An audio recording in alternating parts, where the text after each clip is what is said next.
अस्सलाम वालेकुम। उर्दू पॉइंट के साथ मैं हूँ रुखशान मीर। नाज़रीन इकराम, कल जो बहुत अफसोसनाक वाक़या बलूचिस्तान के दारुल हुकूमत कोयटा में पेश आया, इसमें खसूसी तौर पर वकला बरादरी को टारगेट किया, वो इंतहाई अफसोसनाक है। इस मामले पर हर आंख अश्कबार और हर दिल सोगवार है। अब तक के फैक्ट्स के मुताबिक 72 शहरी वकला समेत जो है शहीद हो चुके हैं, जबकि 100 से ज़ायद लोग इसमें ज़ख्मी हैं।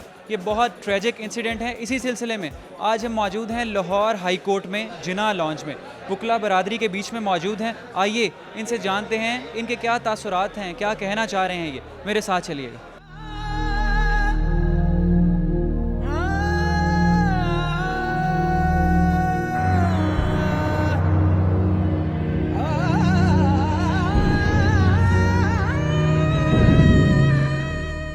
अस्सलाम वालेकुम।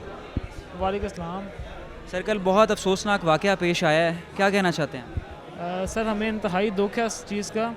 तो लेकिन जिस हमारे पॉलिटिशियंस हैं, ये मज़म्मत और ये जो कंडेम का जो वर्ड यूज़ करते हैं, ये अनफ नहीं है। हर बंदा आके यही बात कहता है कि मैं कंडेम करता हूँ, मैं इसके मज़म्मत करता हूँ। मैं इस वर्ड को डिलीट ही कर दें। आपको इम्प्लीमेंट करना चाहिए। आपको यानी क्या इम्प्लीमेंट करना चाहिए, थोड़ा सा बताएं। आपको अपनी जो है ये क्या कहते हैं, ये मांग रहे थे सिक्योरिटी मांगी जा रही थी पिछले 3 माह से, जिसके ऊपर कोई एक्शन नहीं लिया गया। किसी बात को उन्होंने सीरियस नहीं, यानी कि किसी भी महकमे में, ये नहीं कि वकला सॉफ्ट मर्डर जो उनका हुआ है हर तरफ से। जब सिक्योरिटी मांगी जाती है तो सिक्योरिटी इदारों को सिर्फ ये बात उनको समझानी चाहिए कि जब कोई मांग रहा है तो जाहिर बात है उसके साथ कोई ना कोई लीगल एक्शन हो रहा है। ये सिक्योरिटी जो बार एसोसिएशन के सदर हैं, ये मांग रहे थे? ये सिक्योरिटी जो है ये उधर वो उनके जो कोर्ट्स हैं उनके लिए मांगी जा रही थी, ताकि जो कोई इलीगल जो असला वगैरह लेके जो लोग अंदर आते हैं उनके ख़िलाफ़ एक्शन किया जाए या उनके ख़िलाफ़। लेकिन जब मांगा जाता है तब किसी बात को सीरियसली नहीं लिया जाता। जी व्यूअर्स, हमारे साथ इफ्तिखार शाहिद साहब मौजूद हैं, सीनियर वकील हैं और साबिक डिप्टी अटॉर्नी जनरल पाकिस्तान हैं। सर, वकला जो हैं बड़े मुत्तहिद हैं और आपस में बहुत ज़्यादा है, इकट्ठ है। कल जो वाक़या पेश आया कोयटा में, इस बारे में क्या कहना चाहेंगे? इस पे तो मैं यही कहूँगा, मैं किस पे हाथ पे अपना लहू तलाश करूँ। तमाम शहर ने पहने हुए हैं दस्ताने।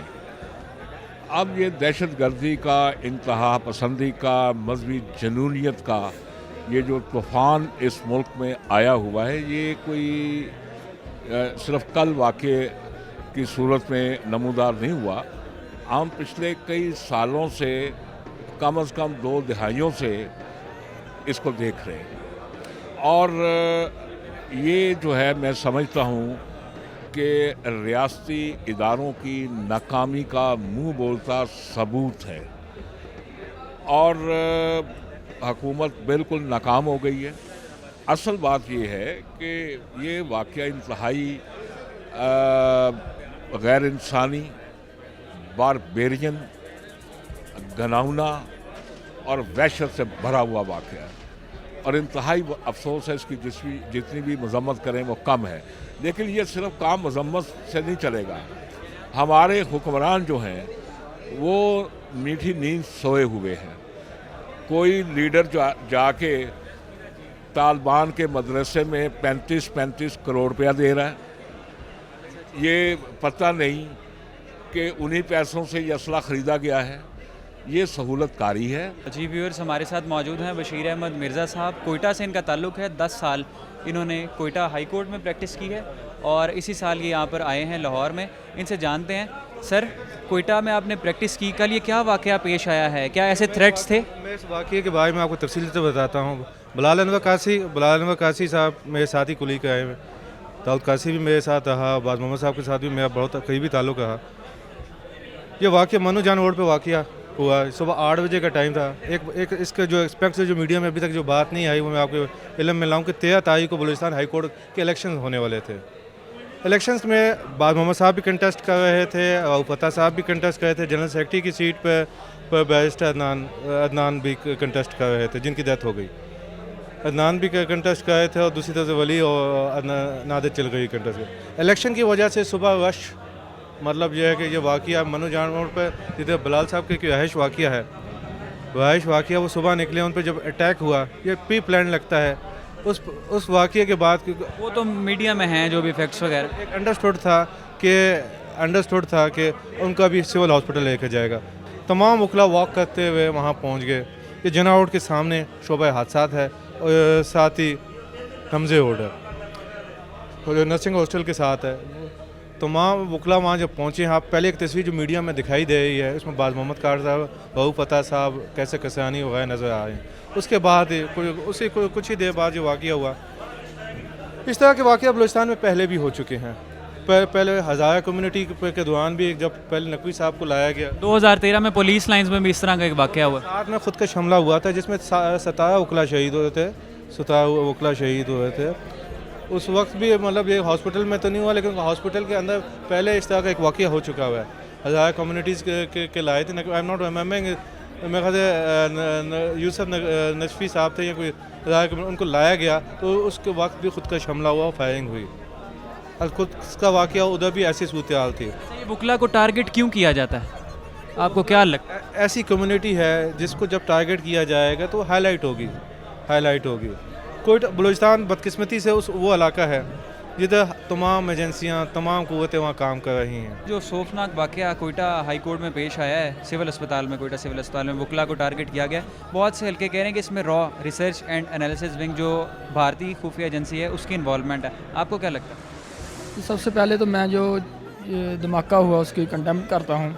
इसके बाद जो बिल्कुल सही है कि इसमें रॉ का हाथ है, क्योंकि इंडिया जो है वो हमारा जानी दुश्मन और रवायती हरीफ है और उसको कभी भी पाकिस्तान की सालमियत या उसकी प्रॉस्पेरिटी को वो अच्छा नहीं समझता और उसकी आँख में ये चीज़ अटकी रहती है कि पाकिस्तान को किसी तरह भी डिग्रेड किया जाए और पाकिस्तानी अवाम को उनका सुकून तबाह किया जाए। आप देखें कश्मीर में वो क्या कर रहा है। अच्छा, वकला में बड़ी यकजहती है, बड़े मुत्तहिद हैं ये, और इससे पहले भी अभी हम बात कर रहे थे, इससे पहले भी इस तरह वकला को टारगेट किया गया। तो अब आपको क्या क्योर लगता है मुस्तकबिल में ना कोई इस तरह का खुदा न खास्ता कोई वाक़या पेश आए, कोई इसके लिए कोई इकदाम? देखिए, ये हमारे जो आला सतह के जो अफसरान हैं, हमारे सदर साहब या सेक्रेटरी साहब, वो भी अच्छे इकदाम कर रहे हैं। ये सिक्योरिटी की हाई कोर्ट में आपने देखा होगा कल की निस्बत आज बेहतर थी।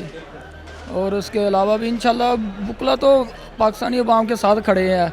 देखिए, ये तो आज भी इंसाफ की जंग लड़ रहे हो इंशाल्लाह। वकला हमारे हीरो हैं, बिल्कुल इसलिए हम यहाँ पर आए हैं। हाँ जी, इंशाल्लाह हम जंग लड़ते रहेंगे और वो सब कुछ आपकी जो वसासत से हो सकता है। सहाफ़ी बरादरी भी, वो भी हमारे भाई है, वो भी शाना बशाना खड़े थे। बहुत अफसोसनाक वाक़या कोयटा सिविल अस्पताल में पेश आया, वकला को टारगेट किया गया। क्या आपके तासुरात का जो है आप इजहार करना चाहेंगे? ये एक्चुअली ये जो वकालत है ना, ये तो किसी के साथ ऐसा इनका तल्लक नहीं है। ये तो सीधे साधे लोग हैं।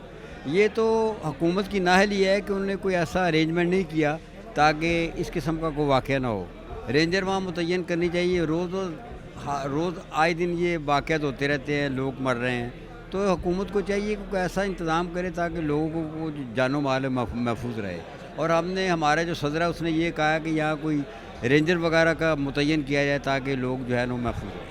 अस्सलाम वालेकुम व्यूअर्स, हमारे साथ मौजूद हैं सीनियर वकील सफदर सैयद साहब। कल बहुत अफसोसनाक वाक़या पेश आया है, 72 वकला शहीद हो गए हैं, 100 से ज़ायद शहरी और वकला ज़ख्मी हैं। क्या तासुरात हैं आपके, इसकी क्या वजह है, वकला को क्यों टारगेट किया जाता है? वकला को कोई ऐसे नहीं, ये सामने वाक़े जो भी होते हैं वो ट्रेस आउट नहीं हो सके। मैं पूरे वसूख से नहीं कह सकता कि ये उन्होंने दहशत गर्दी की है, फलाने मारे हैं, दुश्मनी थी, मुझे कोई पता नहीं, ख़त्म हो गई मेरी। भारतीय खुफिया एजेंसी इसमें इन्वॉल्व लगती है आपको? नहीं, बिल्कुल नहीं। इसकी आर्गू करूं मैं आपसे? जी बिल्कुल। बाहर की एजेंसी को मीडिया जो है, खा वो अखबारी हो, खा इलेक्ट्रिक हो, वो हर बात को कहते बाहर के है अंदर के है। दे डू नॉट डिटरमिन, वो तय नहीं कर सकते कि ये बाहर के है या अंदर के अंदर है। सर, बहुत अफसोसनाक वाक़या पेश आया है कल, मुज़म्मतों का सिलसिला भी जारी है और सोग का ऐलान भी किया है। आपको क्या लग रहा है, क्या ये चीज़ जो शहदा हैं और जो लोग ज़ख्मी हैं उनके लवाहिकीन के लिए काफ़ी है? नहीं, ये उनके लिए बिल्कुल ना काफ़ी है। इसके लिए हमारी जो स्टेट है उसको बढ़ चढ़ के ये होना ही नहीं चाहिए था। हम जो हैं अपने दिल की आंखों से रो रहे हैं, हम खून के आंसू रो रहे हैं हमारे दिल रो रहे हैं। हमारे जो इसमें कई भाई, वकला भाई और दूसरे लोग जो हैं वो शहीद हो गए। इसके लिए जो हमारी गवर्नमेंट थी, हमारी जो फ़ौज है वो तो ऑलरेडी लड़ रही है, लेकिन इसमें जो सूबाई गवर्नमेंट और जो वफाकी गवर्नमेंट है उसका जो रोल बनता था उन्होंने बिल्कुल रोल प्ले नहीं किया है। वो रोल प्ले उनको नेशनल एक्शन प्लान की सूरत में अदा करना चाहिए था, जो कि उन्होंने नहीं किया है। जी व्यूअर्स, आपने इनकी राय जानी। बहुत अफसोसनाक वाक़या, और इस पे मेरा दिल जो है वो सोगवार और आंखें अश्कबार हैं। बहुत अफसोसनाक वाक़या था। ऐसा वाक़या बिल्कुल नहीं होना चाहिए था। जिसकी भी नेगलिजेंसी थी, हम दुआ कर सकते हैं शहदा के लवाहिकीन के लिए, अल्लाह पाक उनको सब्र जमील अता करे, और जो ज़ख्मी हैं अल्लाह पाक उनको सेहत तंदुरुस्ती अता फरमाए। उर्दू पॉइंट से रुखसान मीर को दीजिए इजाज़त, इंशाल्लाह फिर हाज़िर होंगे। अल्लाह हाफ़िज़।